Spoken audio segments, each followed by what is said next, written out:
Flávio Dino estreou no STF, primeira turma julgou advogada por lavagem de dinheiro e corrupção. Na terça-feira, 27, na estreia do ministro Flávio Dino, a turma do Supremo Tribunal Federal, STF, decidiu o pedido de habeas corpus apresentado pela defesa do advogado Adhemar Rigueira Neto. Ele foi denunciado por crimes de exploração de prestígio e lavagem de dinheiro pelo Ministério Público Federal, MPF, junto com um juiz federal, ex-assessores da Justiça e outro advogado.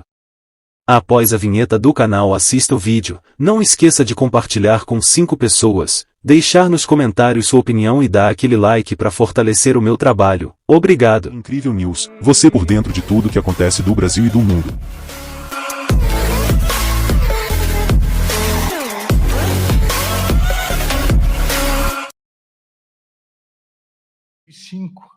Eu, como conselheiro do Conselho Nacional de Justiça, o ministro Flávio Dino era assessor do presidente do CNJ, o ministro Nelson Jobim, e desde então a minha admiração pela competência, pela firmeza, pelo trabalho, pela lisura do ministro Flávio Dino, a minha alegria de tê-lo como amigo, isso só aumentou, ministro Flávio Dino. Então, como presidente da turma, é uma grande satisfação que Vossa Excelência esteja, a partir de agora, compondo também essa primeira turma. Cumprimento também o Dr. Luiz Augusto Santos Lima, subprocurador-geral da República. E peço ao senhor secretário que faça a leitura da ata da sessão anterior. Ata da primeira sessão ordinária da primeira turma do Supremo Tribunal Federal, realizada em 6 de fevereiro de 2024. Presidência do senhor ministro Alexandre de Moraes. Presentes à sessão, os senhores ministros Carmen Lúcia, Luiz Fux e Cristiano Zanin. Subprocurador-Geral da República, doutora Cláudia Sampaio Marques. Abriu-se a sessão às 14h30, sendo lida e aprovada a ata da sessão anterior.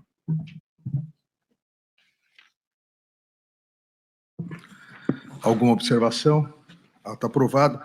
Doutor Luiz Augusto Santos Lima pediu a palavra para fazer a saudação, ministro. Bem, com muita satisfação aqui, representando o Ministério Público Federal, nessa sentada, ver o nosso ministro Flávio Dino. O meu contentamento, ministro, é muito maior, porque somos oriundos do interior do Maranhão, minha Caxias, e eu aqui lhe dou testemunho que o senhor hoje é uma referência. Sou um apaixonado pela nossa terra, e todo e qualquer membro que de lá sai e chega a esses altos cargos da República é sempre uma referência, um exemplo, e é um incentivador aos jovens da nossa terra, né? Então, tenho essa grata satisfação pessoal de lhe falar isso. Conheço o ministro ainda quando era juiz, né, federal, privei de alguns momentos na casa do meu irmão, juntos, conversamos sobre o futuro. E jamais, nem melhores hipóteses, eu imaginaria que aqui hoje estaríamos.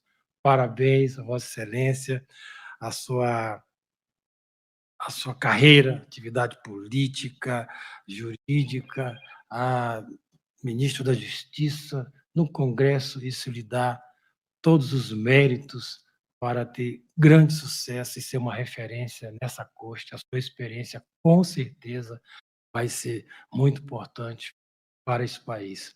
Parabéns, eu, em nome pessoal e do Ministério Público Federal, lhe desejo muito sucesso. Senhor presidente, eu quero apenas agradecer a Vossa Excelência. Ministro Flávio, antes só o doutor Alberto da Castorão quer falar em nome da Ordem dos Advogados do Brasil. Eminente presidente,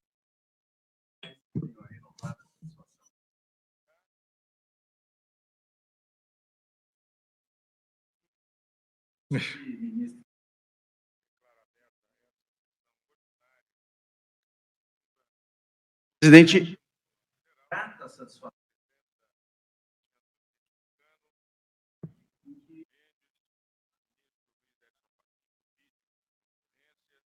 dessa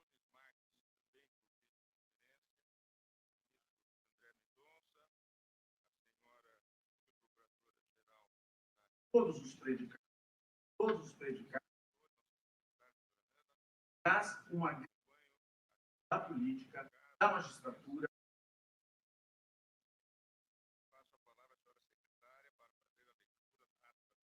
A própria cidadania.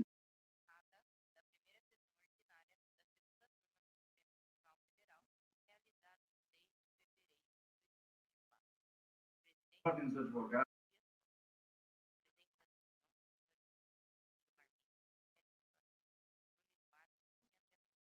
Efusivamente. O Supremo. Agradeço, doutor Roberto Zacarias Toron. Passo a palavra ao ministro Flávio Dino. Agora sim, senhor presidente, quero agradecer a Vossa Excelência a generosidade, a gentileza na acolhida, assim como aos ilustres pares, dizer que para mim é uma oportunidade única, sem dúvida, de aprendizado, de aprimoramento, e assim me coloco nesse colegiado. Saudar, portanto, além dos membros da turma, o Ministério Público, agradecer a gentileza tanto de Sua Excelência, doutor Luiz Augusto, quanto do doutor Toron, representando a advocacia, e uma vez mais declinar a minha honra de aqui estar. Muito obrigado. Vamos, então, dar início à sessão jurisdicional.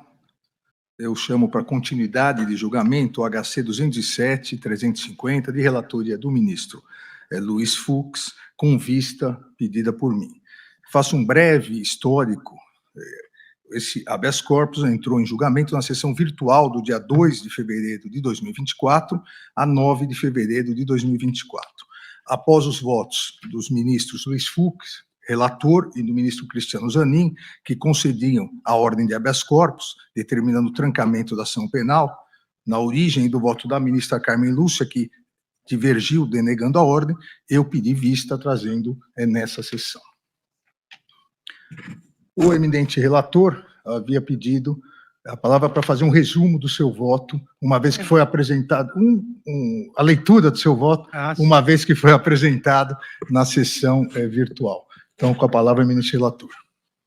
Senhor presidente, em primeiro lugar, gostaria de saudar Vossa Excelência, que sempre preside de forma tão urbana e generosa com todos os colegas e os advogados. Queria saudar Sua Excelência, doutor Luiz Augusto Lima, subprocurador-geral da República, saudar nossa decana, ministra Carmen Lúcia, saudar ministro Cristiano Zanin e, especialmente, saudar os advogados também presentes e, especialmente, saudar o ministro Flávio Dino, que, num bom momento, veio a integrar a primeira turma. A primeira turma, ela normalmente tem uma jurisprudência homogênea, mas, quando tem dissenso, não tem discórdia. Temos aqui um nível de amizade, de solidariedade para com um com o outro, e também temos sensibilidade de saber que justiça não se aprende, justiça é algo que se sente. E isso tem muita vinculação com um caso específico. Então, en passant, esse caso específico, ele, na essência, ele trata de uma colaboração premiada, não do réu, mas de um corréu, que supostamente afirmou, para obter os benefícios da colaboração premiada, que o advogado recebera uma importância, que eu comparei com a tabela dos advogados, a tabela mínima dos advogados, uma importância mais do que razoável para prestar os seus serviços. O processo está em sigilo, não sei como que Vossa Excelência vai... Acho que nós temos que... Sim, não há problema nenhum. Pode continuar, ministro Fux. E, então, o advogado cobrou R$100 mil para oferecer um habeas corpus.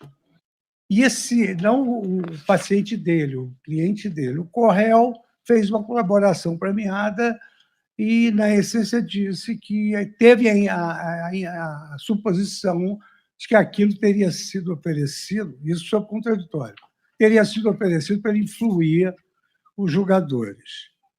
Por outro lado, o Ministério Público, para poder, de alguma maneira, encaixar numa figura penal, ele, ora, encaixou na corrupção passiva e na exploração de prestígio. E eu vou trazer aqui a lição doutrinária no sentido de que são figuras incompatíveis, porque a exploração de prestígio é um crime contra o cliente, o engodo com o cliente, olha, você me paga que eu vou conseguir fazer alguma coisa, e a corrupção é exatamente receber o dinheiro para comprar determinado ato de ofício. Com relação a essa questão da compra do magistrado, a ação penal foi julgada improcedente, foi arquivada. E, com relação a esse advogado, eu fui procurar também saber como era, digamos assim, a reputação dele no meio, que era um estado específico de Recife. Advogado que, nos próprios autos, se verifica que ele era um homem que tinha acesso aos tribunais. Nós aqui no Supremo temos inúmeros advogados, ex-ministros que têm amplo acesso aos tribunais, mas acesso para despachar um memorial, para gozar aí da delicadeza.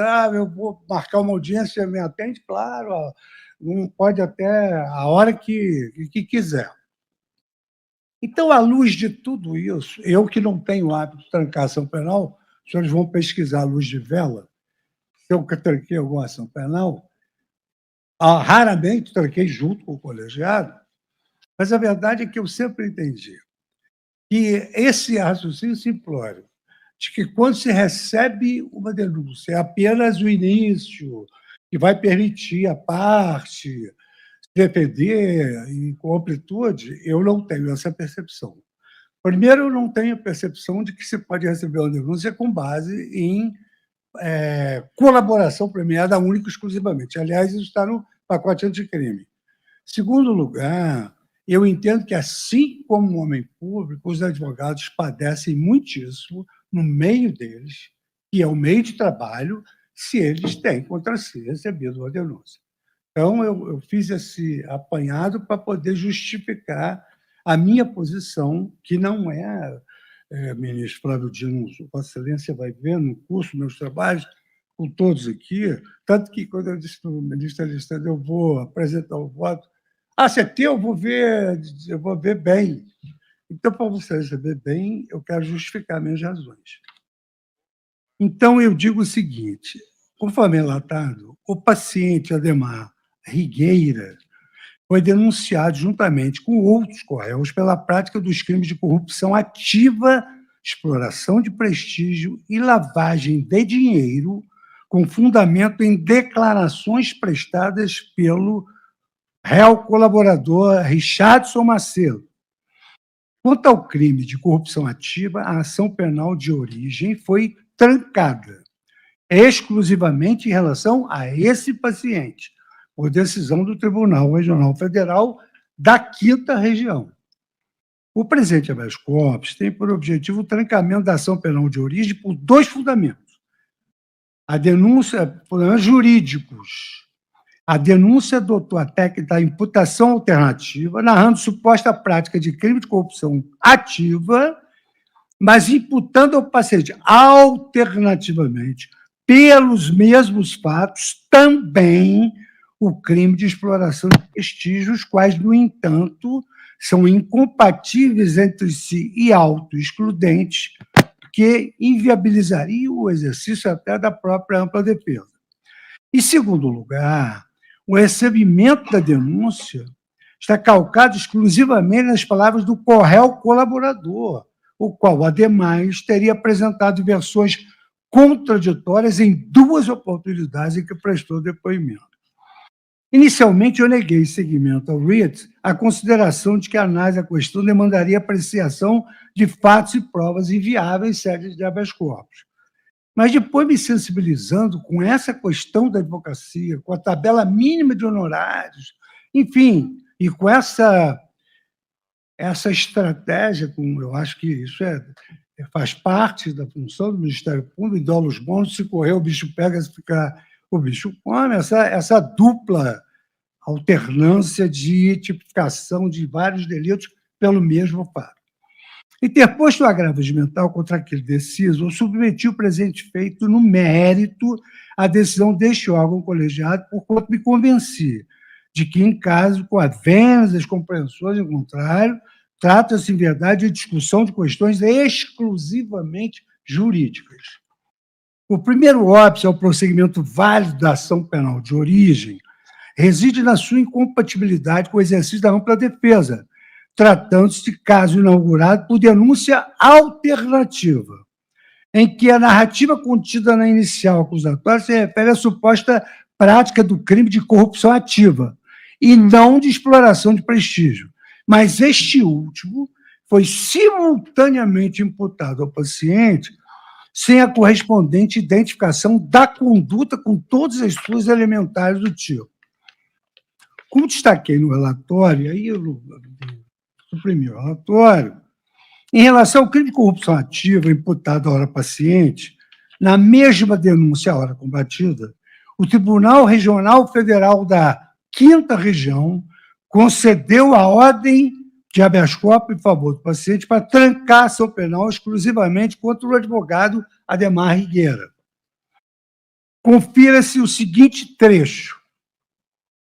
No caso, como colaborador salientou pelo desembargador federal Fernando Braga, o delator apenas afirmou que, em dezembro de 2015, que repassou valores a advogados com o objetivo de comprar votos de desembargadores federais, tendo repassado a ele R$150 mil. Todavia, tal alegação encontra-se desprovida de indícios de que o paciente tenha efetivamente se comprometido com o dinheiro recebido comprar os agentes públicos de forma que não poderia imputar ao paciente o crime de corrupção ativa. Então, com ampla cognição probatória, como só ser o recurso de apelação, assim decidiu o Tribunal Regional Federal daqui da região.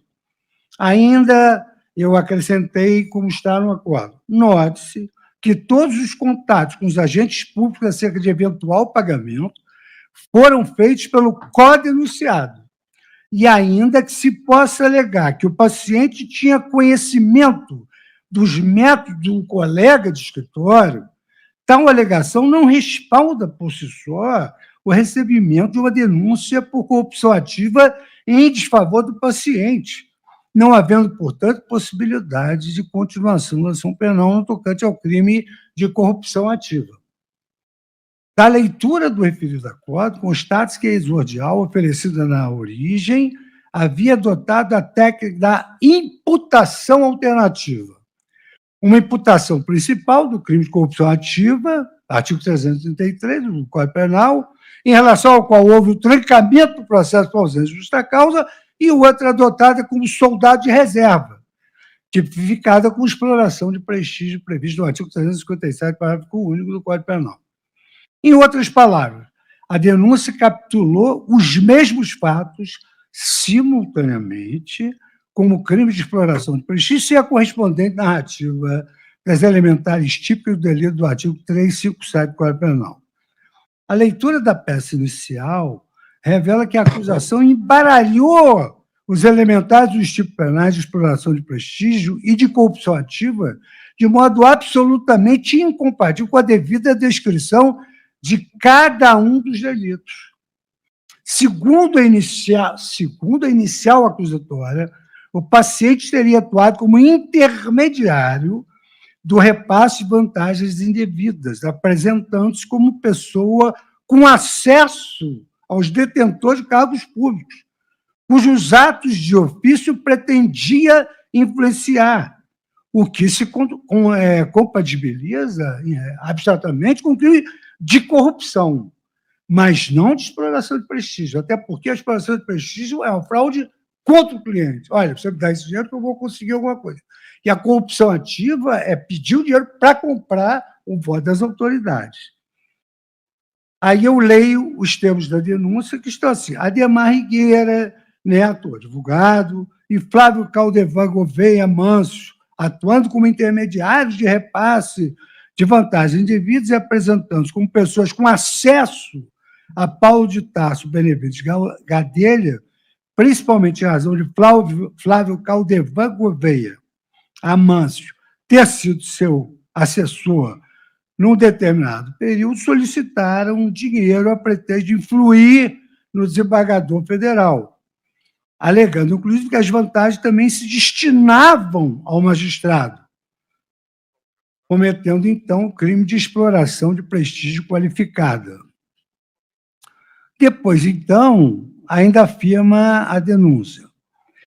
Ademais, em razão de sua atuação, não havia se limitado a isso, tendo eles efetivamente, de modo livre, consciente e voluntário, em comunhão de esforço e unidade de desígnio, oferecido, prometido, de fato, repassado, pelo menos parte das vantagens a um ex-assessor e ao próprio desembargador federal, cujo processo foi arquivado, trancado, para levá-los a preparar os assessores e proferir votos em favor de Richardson de Macedo Bernardo nos processos em questão, o que efetivamente veio a ocorrer, mediante decisões que violaram deveres funcionais de imparcial e moralidade da magistratura e praticando o crime de corrupção ativa qualificada. Não há nenhum procedimento que os condenou.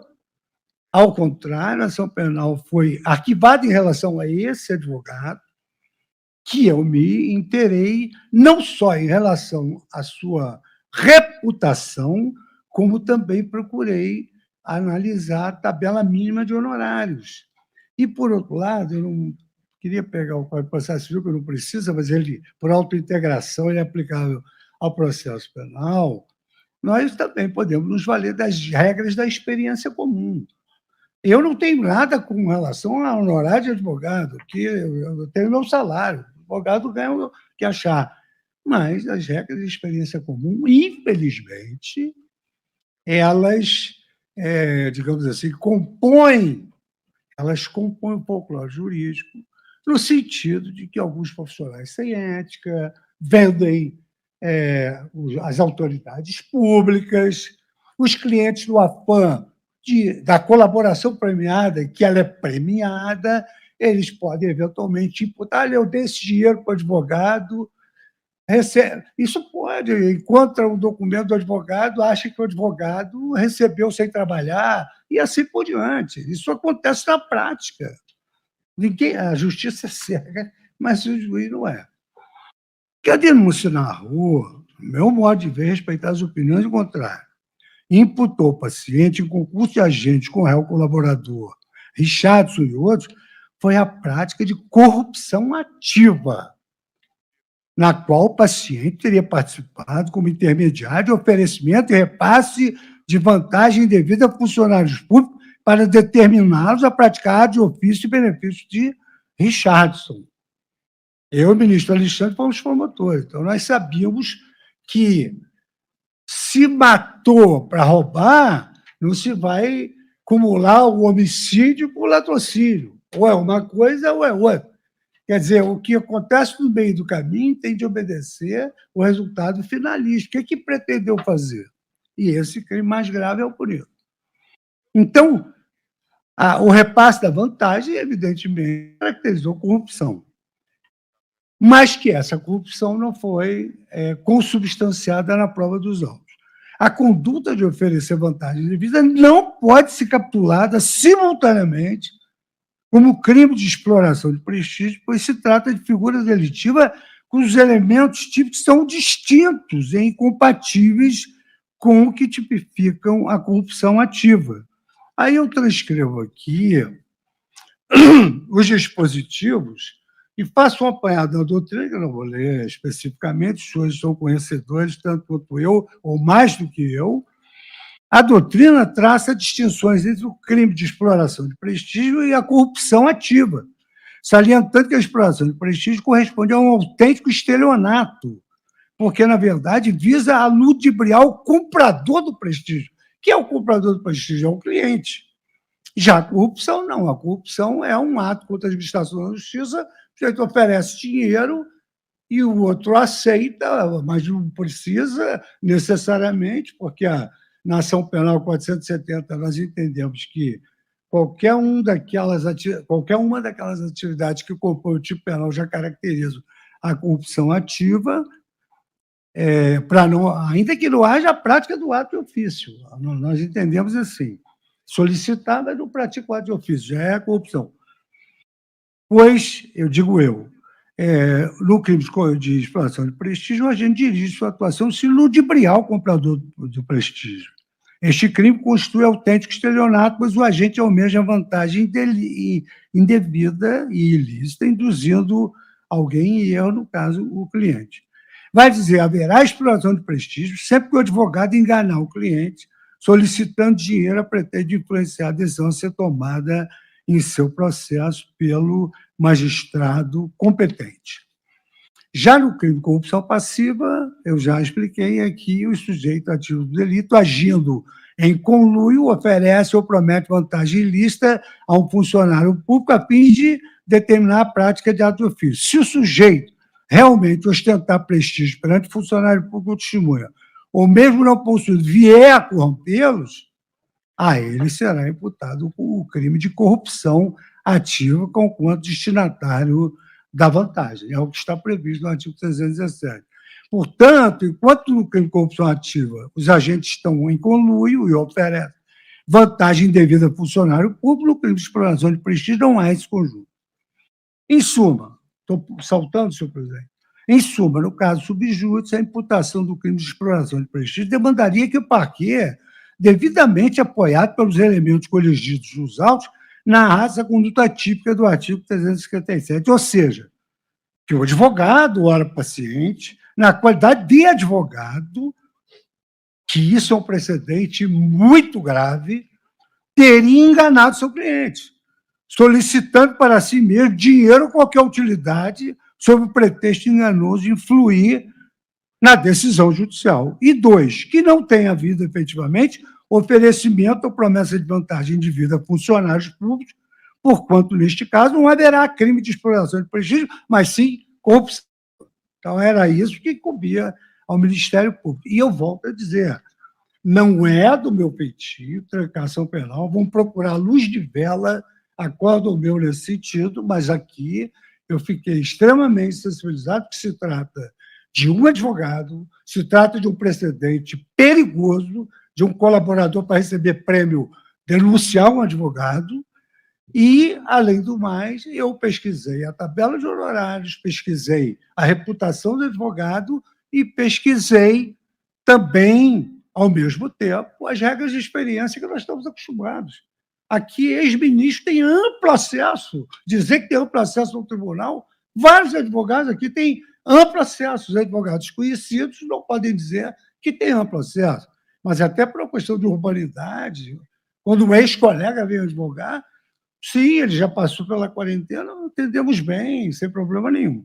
Atendemos bem, sem problema nenhum. Ou seja, sem problema nenhum significa que a nossa independência ela é insindicável. Em caso, a denúncia narrou a prática do crime de corrupção ativa, em relação à qual a ação penal foi trancada exclusivamente em relação ao advogado, paciente, pelo Tribunal Regional Federal da Quinta Região por ausência de justa causa. É dizer, que o Tribunal Regional Federal da Quinta Região reconheceu inexistirem indícios de que o paciente, Ademar Higueira, ter oferecido ou, de qualquer forma, participar do oferecimento de vantagem devida a agentes públicos. Aliás, eu queria até esclarecer que eu fui procurar saber sobre a reputação, porque eu sou do Rio de Janeiro, fui promotor no Rio, eu não conheço o advogado. No entanto, a acusação de corrupção ativa prosseguiu contra os outros corréus, inclusive o outro advogado colaborador, a evidenciar que este não foi ludibriado, mas, em princípio, teria efetivamente participado da prática criminosa voltada a oferecer ilícito a funcionários com a finalidade de obter favoráveis aos seus processos, o outro colaborador. Relativamente ao paciente, portanto, não é possível o cumprimento da ação penal, porque isso é corrupção. Ele não foi acusado de corrupção, ele foi acusado de corrupção e a ação foi trancada no tribunal de origem. Aí eu digo, isto porque a tipificação da conduta como crime de exploração de prestígio seria preciso que o Ministério Público não houvesse imputado a prática de um crime de corrupção e mais a exploração de prestígio sem demonstrar essas elementares do tipo. Por isso me pareceu isso uma questão eminentemente jurídico, se bem que não nós, em regra, mas há vários acórdãos que admitem até habeas corpus contra trânsito julgado, as decisões aqui da primeira turma. Terminada a revisão criminal, julgado improcedente a revisão criminal, eu não admito. Admite-se até o habeas corpus contra essas decisões. Não se admite, ademais, concurso formal entre esses delitos. Porquanto, em primeiro lugar, ou bem o advogado oferece vantagem indevida ao funcionário público que exclui o tipo penal do artigo 357, parágrafo único, e atrai a corrupção ativa, ou então o advogado não oferece vantagem indevida, mas engana seu cliente. Engana seu cliente explorando um suposto prestígio que tem. Em caso, verifica-se que o Ministério Público não chegou a uma conclusão. Daí ter adotado uma capitulação alternativa de tipos penais completamente contraditórios e conexos, e, com isso, levou uma certa dificuldade no exercício da ampla defesa. Ao imputar a prática do crime de corrupção ativa ao paciente, o Ministério Público considerou que haveria elementos suficientes no sentido de que o mesmo, juntamente com o seu corréu, ofereceram vantagem indevida a funcionários públicos para determinar a prática de ato de ofício. Porém, a denúncia pelo crime de corrupção ativa não prosperou. O insucesso de denúncia neste ponto não autoriza que a extrajudicial prossiga quanto ao crime de exploração de prestígio, o qual a toda evidência não foi narrado de modo individualizado na peça acusatória, mas atribuído ao paciente, com devida vênia e opiniões contrárias, mediante uma técnica de imputação alternativa, conjurada pela jurisprudência da Corte. E aqui eu trago o habeas corpus 2.010.065 de Sua Excelência, o ministro André Mendonça.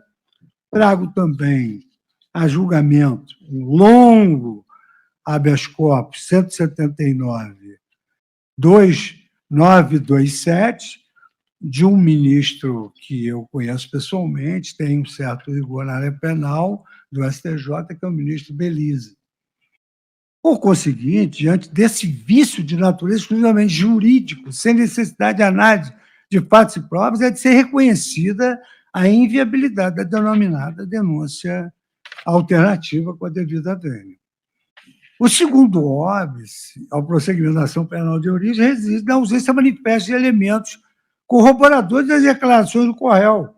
A mera leitura da peça inicial, estou evitando falar exordial, em razão daquele observação que o ministro Barros fez na última sessão, que a gente falou uma linguagem de exordial, revela com bastante clareza que os fatos narrados e classificados como subsumidos ao tipo penal do artigo 357, exploração de prestígio, embasaram-se exclusivamente nas palavras do réu colaborador, sem qualquer outro elemento que permita concluir que a prestação de serviços advocatícios pelo paciente ao seu cliente, a correspondente cobrança de valores, possam ser enquadradas como crime de exploração de prestígio. Isso que me convenceu pelo valor, pelas regras de experiência que nós sabemos, e não temos nada a ver com isso, quanto que os advogados cobram.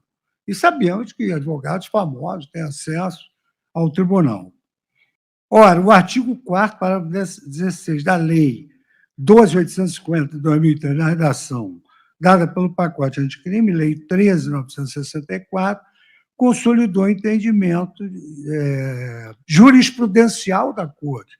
Quer dizer, a Corte fez direito, no sentido de vedar terminantemente o recebimento de denúncia com fundamento exclusivo nas declarações prestadas pelo colaborador. Eu já defendi essa tese aqui, tanto que eu chamava o colaborador para ouvi-lo aqui também e chamava o paciente. E aqui, ao citar a lei, eu cito o parágrafo 4, o artigo 4º, parágrafo 16, que diz o seguinte: nenhuma das seguintes medidas será decretada ou proferida com fundamento apenas nas declarações do colaborador. Medidas cautelares reais ou pessoais. 2, recebimento da denúncia ou da queixa. Então, para detectar a violação deste dispositivo, não se faz necessário revolvimento de prova dos autos.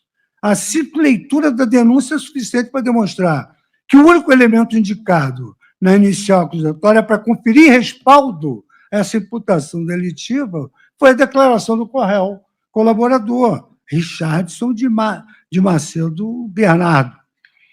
Quer dizer, é a palavra de um homem que tem antecedentes criminais contra a palavra de um homem com honorabilidade respeitada no meio onde ele atua, um advogado. Vossa Excelência, me permite uma Pois não, parte? pois não. Inclusive, nessa linha, o acordo de colaboração premiada foi firmado em 2013 e foi aditado em final de 2015 para acusar este paciente. Então, depois de 2 anos da colaboração, segundo o que consta aqui no acordo do TRF, houve o aditamento para fazer essa acusação específica, que também depois não foi corroborada. Era só isso. Isso está me lembrando, deixa eu só para dar um tom lúdico aqui. Recentemente, houve uma besteira assim, com uma passagem para a Disney com o meu neto, e ele, enfim, já está um jovem de 15 anos, falou alguma coisa, e depois, 5 minutos depois, veio, vou e tal. Eu não quis falar bem isso. 2 meses depois, ele veio com uma outra versão. Aí eu falei para o meu filho, ele está com 15 anos, é influenciável, agora ele quer se desculpar, ele quer criar um álibi. Ele não é advogado, quer ser neurocirurgião, quer criar um álibi. Então, é mais ou menos isso aí. Então... Você trancou a ação penal dele, do seu neto? Trancou a ação penal do seu neto? Pro Não, neto, não? Só trato com carinho e lição de moral, que é a melhor coisa que tem. Percebe que a inicial, com fundamento unicamente nas palavras do colaborador, atribuiu uma natureza criminosa ao serviço advocatício prestado por advogado.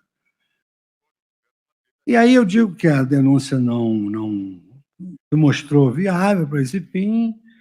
Nota-se, portanto, que não se detectou qualquer conteúdo ilícito nas mensagens trocadas entre o escritório do paciente e colaborador, mas sim troca de arquivos e conversa sobre o habeas corpus e o mandado de segurança impetrado em favor de um dos réus. Ao mesmo tempo, merece atenção da Corte a resignação da defesa com a mudança de versões nos depoimentos do réu. Então, na verdade, o que eu concluí, respeitar as opiniões contrárias, é que esse valor, que está muito aquém do que nós já ouvimos falar aqui, temos valor de prestação de honorários, o que nós verificamos aqui é que essa versão do próprio paciente, ela me pareceu mais verossímil de que ele cobrou R$100.000 pelos os honorários advocatícios. Então, digo, deveras, Richardson relatou ao membro do Ministério Público ter recebido a orientação de contratar um advogado a nível de tribuna e teria ouvido que o melhor que tem acesso ao tribunal local seria esse paciente, por quem resolve as coisas do tribunal. Aqui nós tivemos ex-ministros aqui, famosíssimos, que Deus os tenha em bom lugar, aqui, sustentando na tribuna.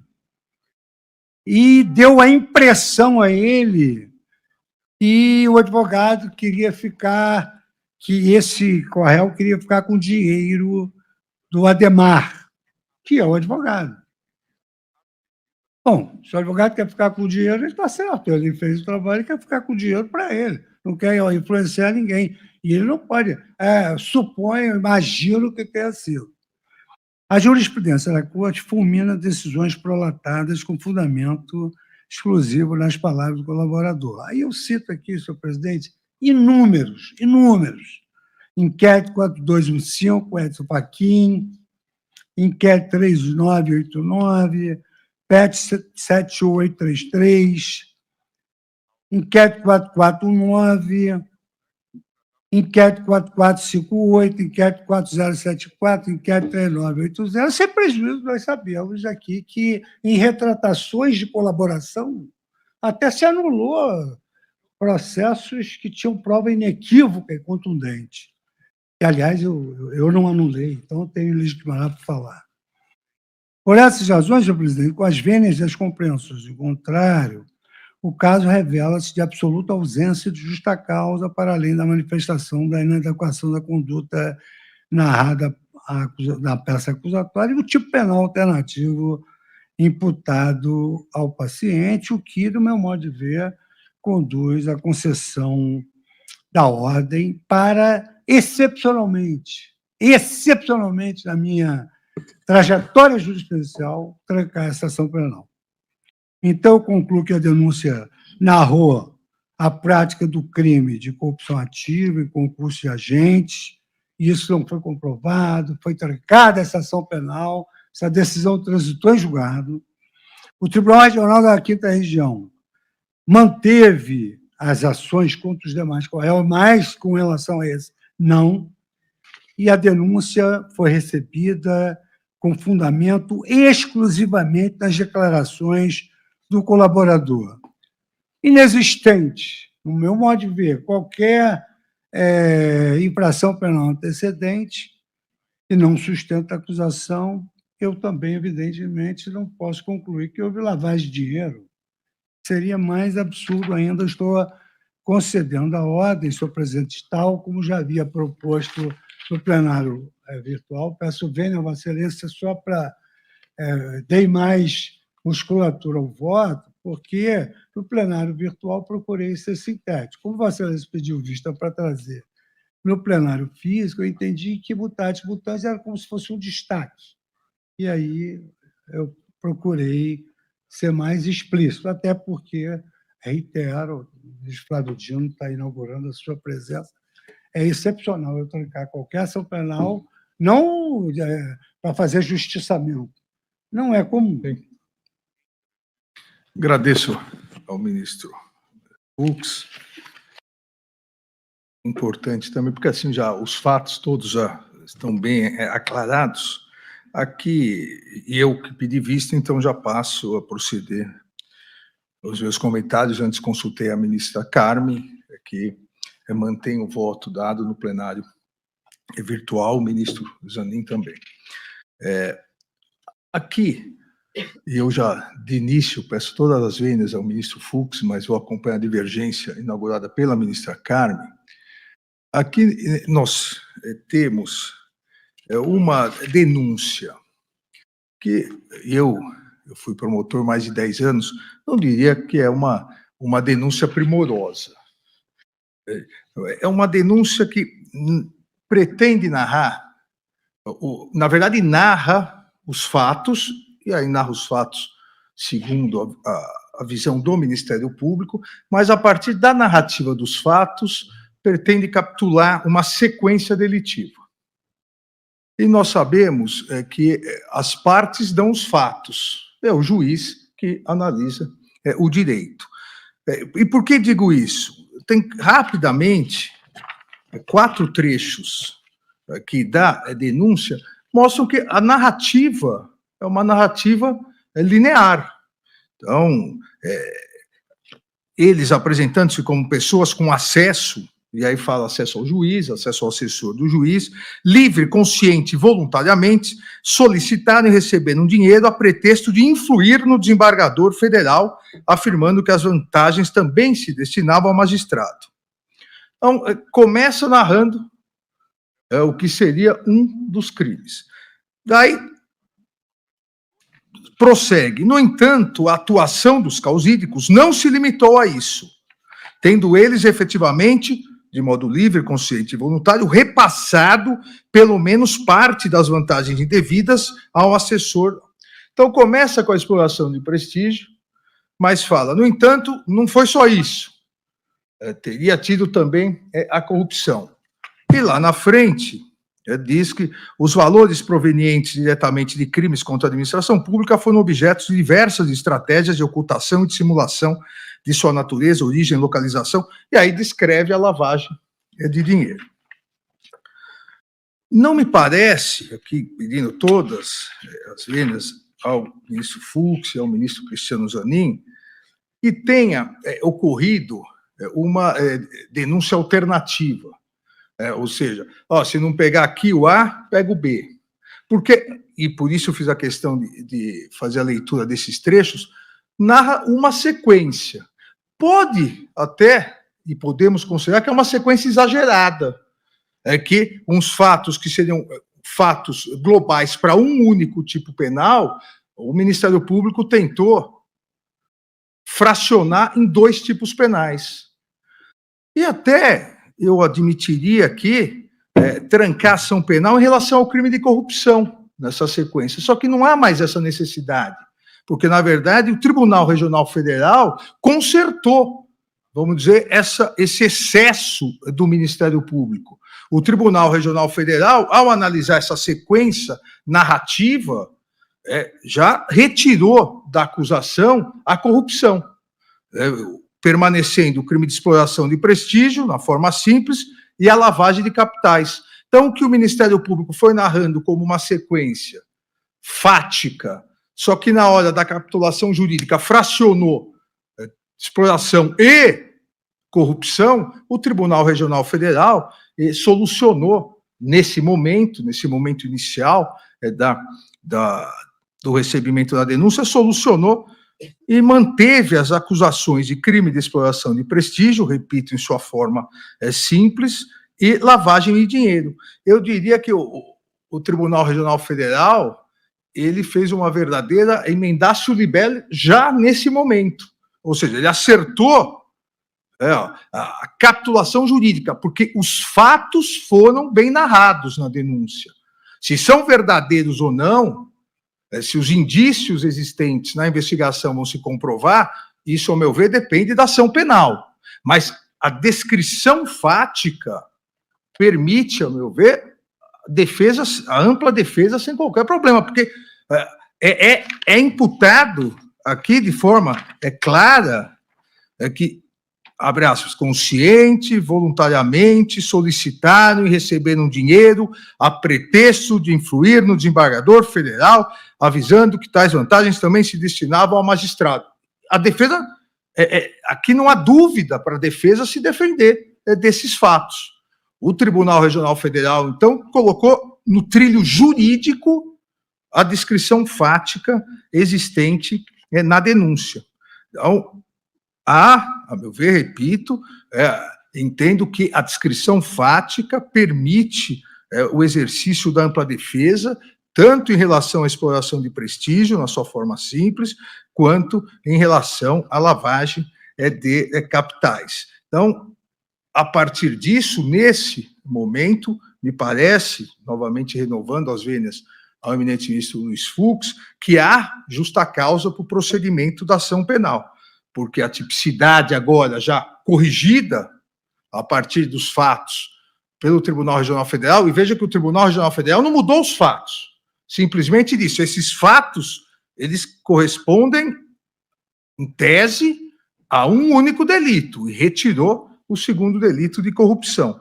A tipicidade, ou seja, a adequação da conduta fática ao tipo penal, a punibilidade, nesse primeiro momento, fundados indícios, então há viabilidade da ação penal.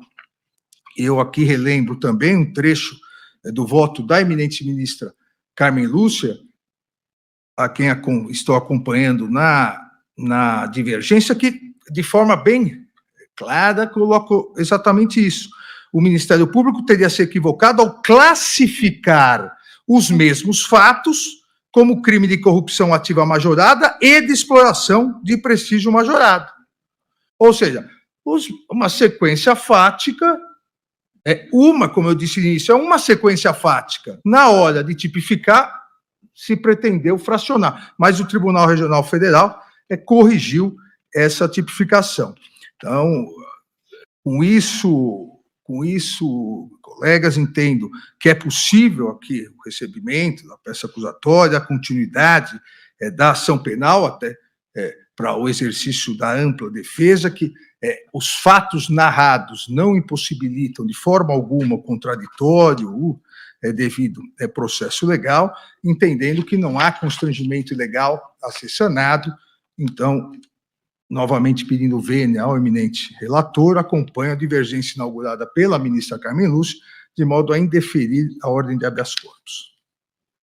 Ministro presidente, por favor. Vossa Excelência me permite? Por favor. Eu, na verdade, da leitura do acórdão do Tribunal Regional Federal, o que houve foi o afastamento da acusação de que 2 desembargadores teriam recebido vantagem indevida. Então, nesse ponto, o tribunal afastou completamente por entender que houve uma colaboração premiada desprovida de qualquer corroboração. Tá. Ficou o crime, a imputação de exploração de prestígio. Ocorre que, na verdade, essa imputação também está baseada na mesma colaboração premiada. Então, veja, houve uma sequência que, primeiro, a colaboração premiada aconteceu em 2013, depois houve um aditamento em 2015 e o oferecimento dessa denúncia em 2017.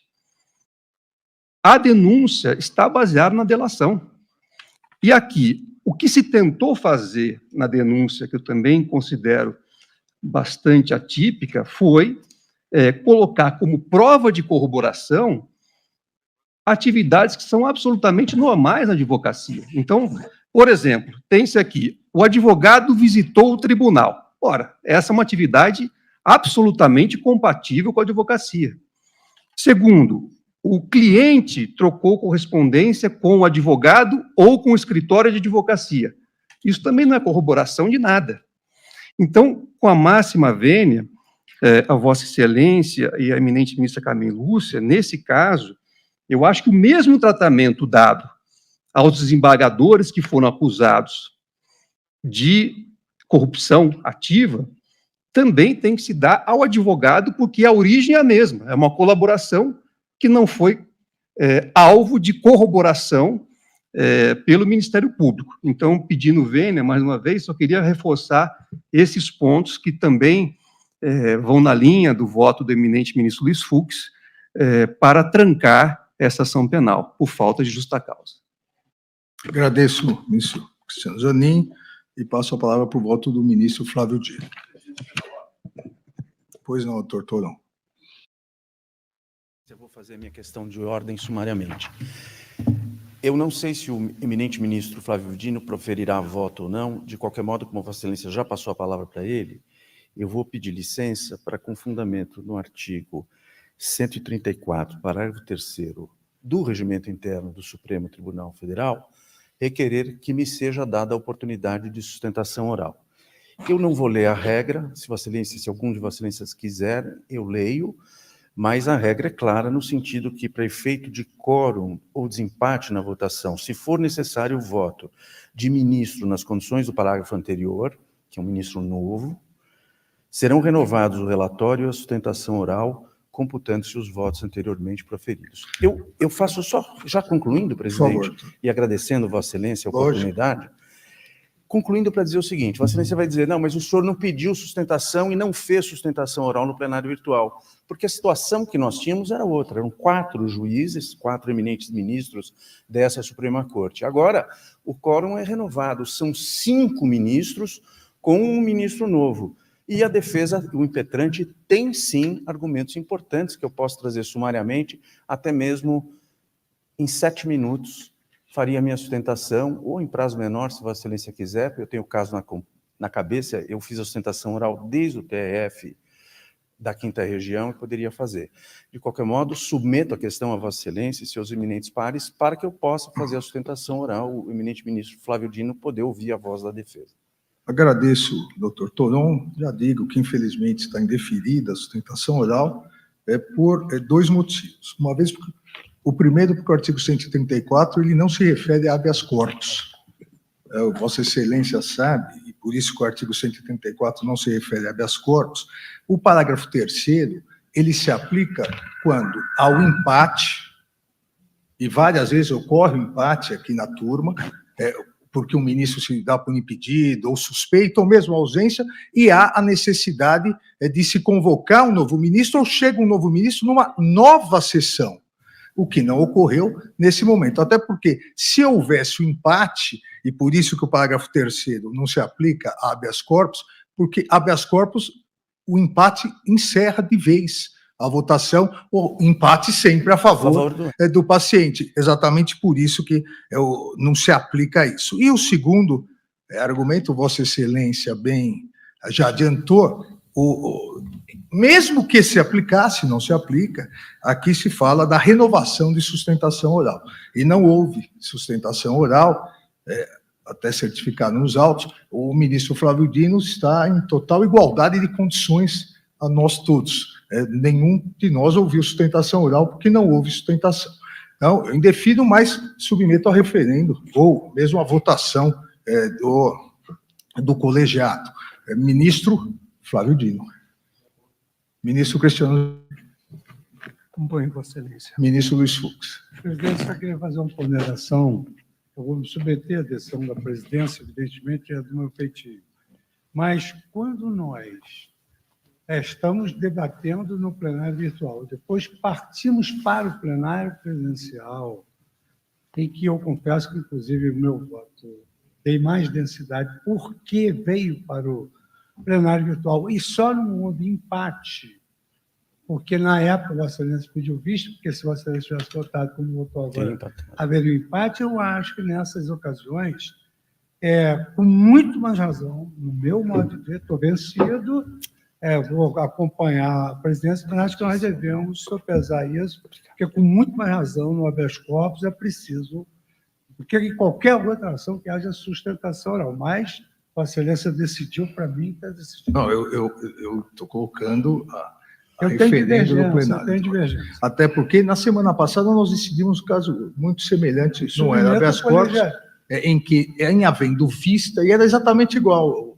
estava no virtual, o ministro André pediu vista, devolveu no presencial, e houve a questão de ordem para sustentações orais de novo, e o também afastou na quarta-feira passada. Ministra Carmen Lúcia.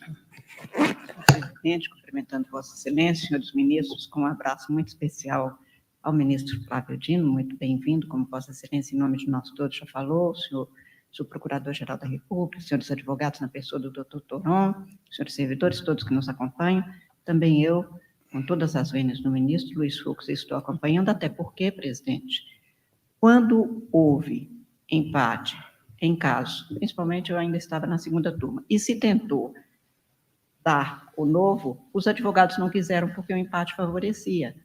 Então, neste caso, já houve votos, o Supremo Tribunal já falou, como um grande advogado, hiperconhecedor das normas, incluídas as da Ordem dos Advogados, sabe, que foi incluída no Estatuto da Ordem dos Advogados, quando eu era jovem e advogada. Sempre ainda jovem. Posso ser, agora jovem, infelizmente. Será sempre bem-vinda. Foi julgado se havia a possibilidade, o advogado fala depois do relator. Isso foi julgado inconstitucional. E foi julgado inconstitucional. E toda a interpretação que se dá aqui no Supremo, incluída essa a que Vossa Excelência se referiu, quarta-feira passada, rigorosamente igual, nós distinguimos entre pedido de vista e pedido de destaque.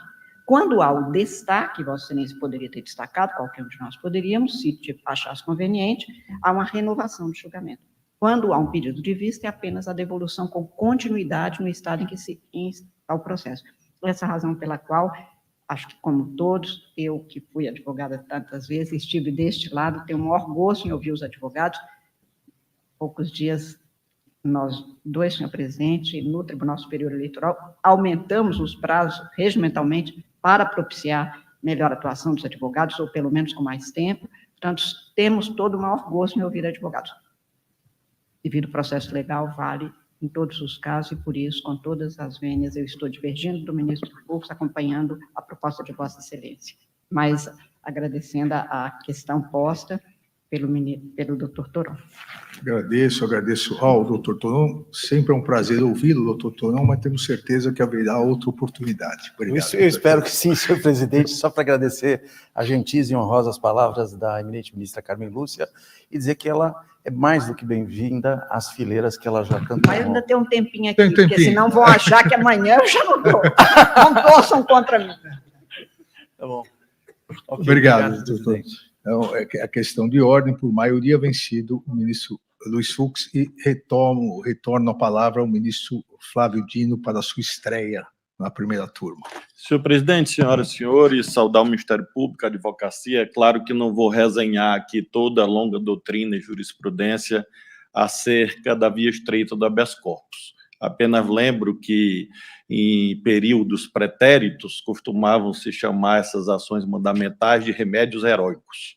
E certamente isso derivava de dois fatores. Primeiro, a enorme força que tais ações possuem, assim como também pela sua raridade.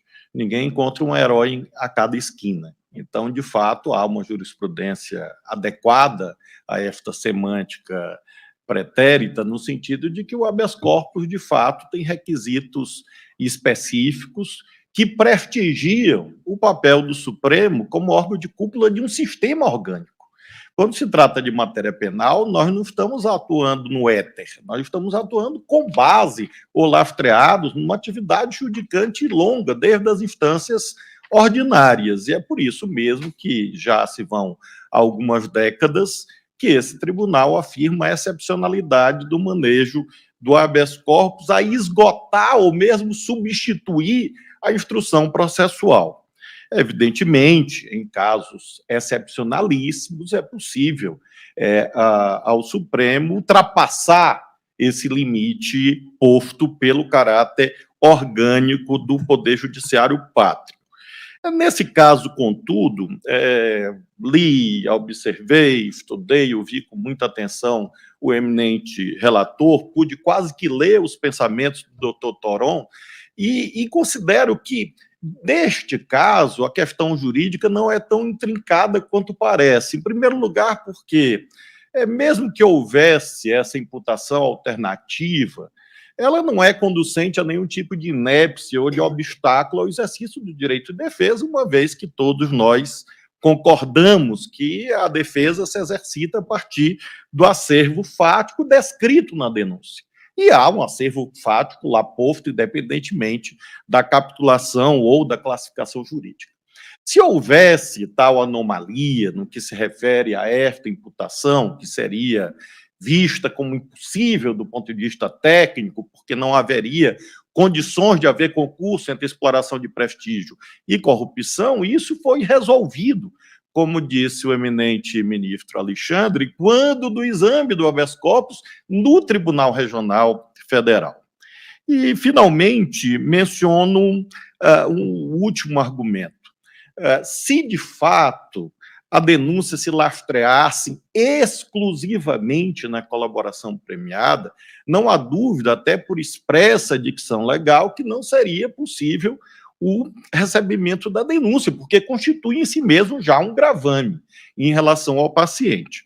Ocorre que tanto na denúncia quanto no acórdão do STJ e aqui no voto divergente da ministra Carmen, o qual, obviamente, estou acompanhando, há uma apresentação de indícios de corroboração da colaboração.